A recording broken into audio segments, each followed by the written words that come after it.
নমস্কার বন্ধুরা, রিতাস ডায়েরি চ্যানেলে আপনাদের সবাইকে স্বাগত। বন্ধুরা, আমাদের এই পশ্চিমবাংলায় কিন্তু অনেক কালী মন্দির আছে, জাগ্রতা কালী মন্দির এবং ফেমাস কালী মন্দির। আর পশ্চিমবঙ্গের বাইরেও বাংলাদেশ, ত্রিপুরা, আসাম সব জায়গাতেই কিন্তু বিখ্যাত কালী মন্দিরগুলো আছে। এবং এই মন্দিরগুলোতে শুধু যে নিরামিষ ভোগ দেওয়া হয় তা কিন্তু নয়, আমিষ ভোগও দেওয়া হয়। এবং কী কী ভোগ দেওয়া হয় সেগুলোই আপনাদেরকে আমি বলবো। এর মধ্যে যেমন থাকে চুনো মাছের টক থাকে, মাংস থাকে, বিভিন্ন রকম মাছ থাকে, সব রকমই থাকে। তো কোন মাকে কোন ভোগ নিবেদন করা হয় এবং কী রূপে পুজো করা হয় সেটাই আজকে আমি আপনাদের সামনে শেয়ার করব। তার আগে বলি, সবাই সঙ্গে থাকবেন, ভালো লাগলে লাইক করবেন, শেয়ার করবেন। আর নতুন বন্ধু যারা আসছে, নতুন ভিডিওটি দেখছেন, তারা অবশ্যই একটা সাবস্ক্রাইব করবেন। আর আশা করি আপনাদের ভালো লাগবে। আর কথায় বলে যে ভোগ দর্শনে দুর্ভোগ কাটে, তো সেই ভোগ দর্শন করুন। আর আমি যে মায়ের কথাগুলো বলছি সেগুলো প্লিজ একটু শুনুন, ভালো লাগলে কমেন্ট করবেন। বন্ধুরা, দুর্গাপুজো শেষ হতে না হতেই আমরা কিন্তু কালী পুজোর প্রস্তুতি দেখতে পাই। কিন্তু এই কালী পুজো বাংলায় কিন্তু বেশি প্রাচীন পুজো নয়। মহারাজা কৃষ্ণচন্দ্র প্রথম কালী পুজো আরম্ভ করেন, তারপর থেকেই সারা বাংলায় ধুমধাম করে এই কালী পুজোর আরাধনা করা হয়। তবে বাংলার কালী আরাধনার মাহাত্ম্য কিন্তু আমরা পুরাণেও পাই। বেশ কয়েকটা সতীপীঠও রয়েছে এখানে। আর যেমন কার্তিক মাসের অমাবস্যা তিথিতে দীপান্বিতা কালী পুজো বিশেষ জাঁকজমক সহকারে পালিত হয়। কলকাতার সবচেয়ে বিখ্যাত কালী মন্দিরটি হলো কালীঘাট মন্দির, এটা আমরা সবাই জানি। এটি একটি সতীপীঠ। এছাড়া দক্ষিণেশ্বর কালীবাড়ি আছে, আদ্যাপীঠ, সেরকম ঠনঠনিয়া কালীবাড়ি আছে, ফিরিঙ্গি কালীবাড়ি ইত্যাদি কলকাতা অঞ্চলের বিখ্যাত কয়েকটা কালী মন্দির এগুলো। আর আছে শান্তিনিকেতনের কাছে কঙ্কালীতলা আছে, কালনায় আছে সিদ্ধেশ্বরী কালীবাড়ি, তারাপীঠের কালী মন্দির আমরা সবাই জানি, জয়নগরের ময়দা কালীবাড়ি ও ধন্বন্তরী কালীবাড়ি, হালিশহরে রামপ্রসাদী কালী মন্দির আছে। এগুলো পশ্চিমবঙ্গের বিখ্যাত কয়েকটি কালী মন্দির। এছাড়া আসামে আছে মা কামাখ্যার মন্দির, ত্রিপুরাতে ত্রিপুরেশ্বরী কালী মন্দির, সতীপীঠ ও বিশেষ জনপ্রিয় কালী মন্দির। আর কামাখ্যাও কিন্তু সতীপীঠ। বাংলাদেশের রাজধানী ঢাকা শহরে অবস্থিত রমনা কালী মন্দির খুবই প্রাচীন একটি কালী মন্দির আমরা জানি। চটেশ্বরী কালী মন্দির ও 51 শক্তিপীঠের একটি। ভারতের রাজধানী যেমন দিল্লিতে আছে কালীবাড়ি, একটি ঐতিহ্যপূর্ণ কালী মন্দির। বরিশালে আছে গৌরনদী উপজেলায় 400 বছরের পুরনো বার্থি তারা মায়ের মন্দির। কালী পুজোর সময় মায়ের যে ভোগ হয় তা অন্যান্য পুজোর থেকে বেশ কিছুটা আলাদা। স্থান বিশেষে নিরামিষ ভোগের সঙ্গে মায়ের পুজোতে আমিষ ভোগও কিন্তু থাকে।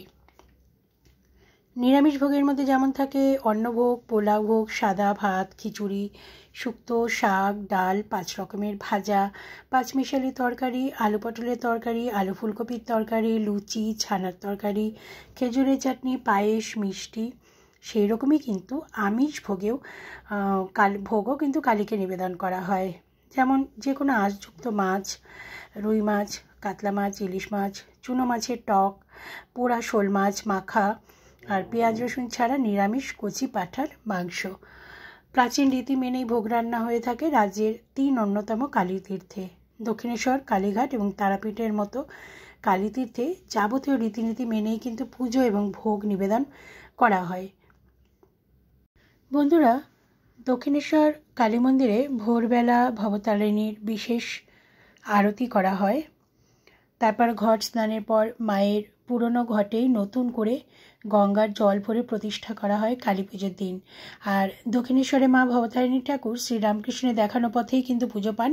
মায়ের ভোগও থাকে অতি সাধারণ ভোগ, আর সাদা ভাত, ঘি, 5 রকমের ভাজা, শুক্তো, তরকারি, 5 রকমের মাছের পদ, চাটনি, পায়েস আর মিষ্টি। তবে এখানে কোনো কারণ বাড়ি থাকে না।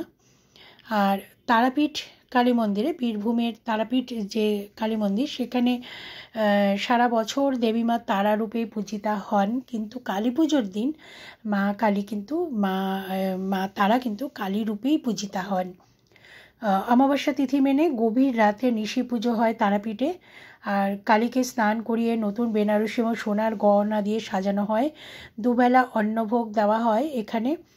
আর বিশেষ ভোগে থাকে খিচুড়ি, পোলাও, 5 রকমের ভাজা, 3 রকমের তরকারি, মন্দিরের বলির মাংস আর পোড়া শোল মাছ দেওয়া হয়, চাটনি, পায়েস এবং মিষ্টি। সন্ধ্যাবেলা আরতিতে লুচি, মিষ্টি নিবেদন করা হয়ে থাকে। এছাড়া এখানে শীতল ভোগ দেওয়া হয় তারাপীঠে। শীতল ভোগে থাকে চিড়ে, লুচি, বিভিন্ন রকম মিষ্টি, বোঁদে সব রকম দিয়ে একটা শীতল ভোগ দেওয়া হয়। তো আমি অনুরোধ করব সমস্ত ভক্তদের, যারা তারাপীঠ মন্দিরে যাবেন তারা চেষ্টা করবেন মাকে শীতল ভোগ দিয়ে পুজো দিতে। তাহলে বিভিন্ন রকম দুর্ভাগ্য দূর হবে এবং নানা রকম দুর্ঘটনা থেকে মুক্তি পাবেন, সুখ সমৃদ্ধি বজায় থাকবে শীতল ভোগ দিলে। আর কালীঘাটের কালী মন্দির যেমন কলকাতার প্রাচীন কালীতীর্থ, এটা সতীর 51 পীঠের অন্যতম এই কালীঘাট। বেগুন ভাজা, পটল ভাজা, কপি, আলু, কাঁচকলা ভাজা এই সমস্ত দেওয়া হয়। এছাড়া ঘিয়ের পোলাও, মাছের কালিয়া, ঘি, ডাল, শুক্তো, শাক ভাজা, পাঁঠার মাংস, চালের পায়েস কিন্তু এখানে নিবেদন করা হয়। তবে রাতে মা লক্ষ্মীকে নিরামিষ ভোগ দেওয়া হয় এখানে। আর লুচি, বেগুন ভাজা, আলু ভাজা, দুধ, ছানার সন্দেশ আর রাজভোগ থাকে কালীঘাটের ভোগে। বন্ধুরা, কথায় বলে যে ভোগ দর্শন করলে দুর্ভোগ দূর হয়। তো আজকের ভিডিওতে কিন্তু আমার উদ্দেশ্য সেটাই, যে আমরা কেউ না কেউ নানা রকম দুর্ভোগে ভুগি। তো সেই কারণে যদি আপনারা এই ভোগ দর্শন করেন তাহলে অবশ্যই আপনাদের দুর্ভোগ দূর হবে। আর তারাপীঠে চেষ্টা করবেন যে মাঝে মাঝে আপনাদের সামর্থ্য মতো ভান্ডারা দিতে, আর সন্ধ্যাবেলা গেলে শীতল ভোগ দিতে। কারণ শীতল ভোগ দিন বা ভান্ডারা যেটাই দেবেন না কেন, তাতে মা অত্যন্ত খুশি হন এবং নানা রকম দুর্ভোগ থেকে মুক্তি পাওয়া যাবে। আর সুখ সমৃদ্ধি, ঐশ্বর্য, ব্যবসা বাণিজ্য সব কিছুই কিন্তু ভালো হবে। তো বন্ধুরা, আপনারা দেখুন এই ভোগ দেখলে ভালো, তার জন্য শেয়ার করে দেবেন বেশি বেশি করে, যাতে অন্যরাও সুযোগ পান বিভিন্ন কালী মন্দিরের এই ভোগ দর্শন করার। তাহলে সবার ক্ষেত্রেই মঙ্গল হবে। আর আপনিও হয়তো আপনার অজান্তে এই মঙ্গলের কাজটা আপনি নিজেই করছেন, তাতে আপনারও ভালো হবে। তো সবাই ভালো থাকবেন, সুস্থ থাকবেন, আর ভালো দেখে কমেন্ট করবেন আপনাদের কেমন লাগলো।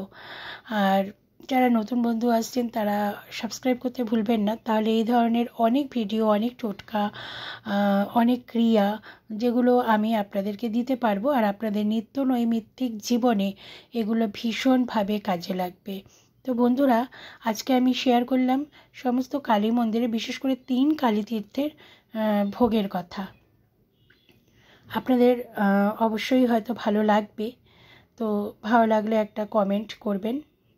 সবাই সুস্থ থাকবেন, ভালো থাকবেন, আর ভিডিওটি শেয়ার করার চেষ্টা করবেন।